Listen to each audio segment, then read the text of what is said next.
2006 বহাগ বিহু উৰুকাৰ আগদিনা। First and second unit test চেছ।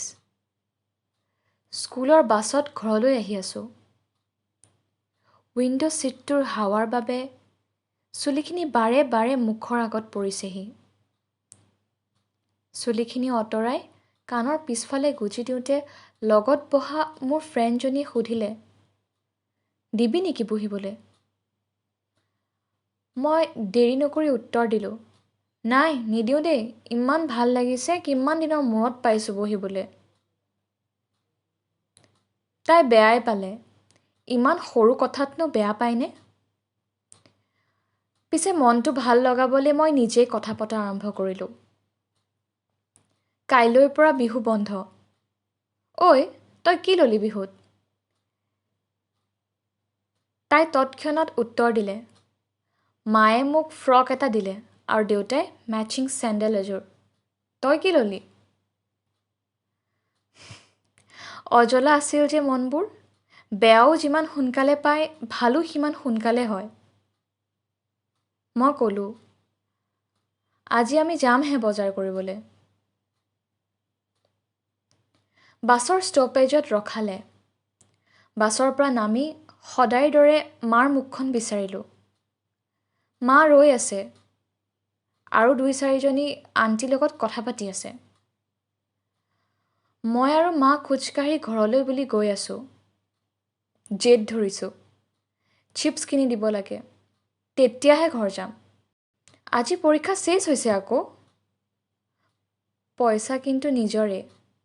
ইমান দিনে প্ৰতিটো পৰীক্ষাত দেউতাই দিয়া 10 টকাকেইটা, আইতাই দিয়া হাতৰ মুঠিৰ 50 টকাটো।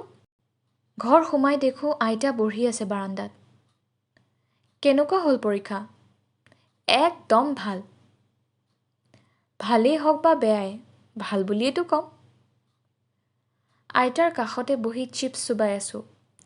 টিভিত চলি আছে চিনচেন আৰু আইতাৰ দাঁত নাইকিয়া মুখেৰে চুবোৱা চিপছকেইটা আৰু গালি।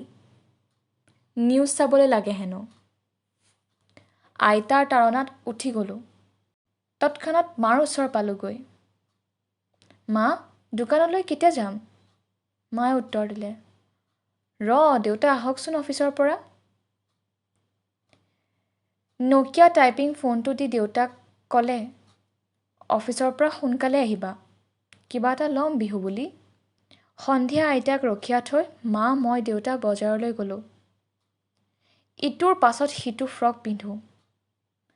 দোকানত যে ইমান ভিৰ, দোকানীকেইটাৰো সময় নাই।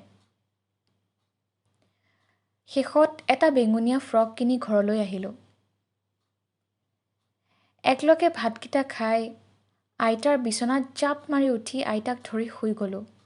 কেৱল শান্তিৰ নিদ্ৰা আৰু মিঠা মিঠা সপোনবোৰ।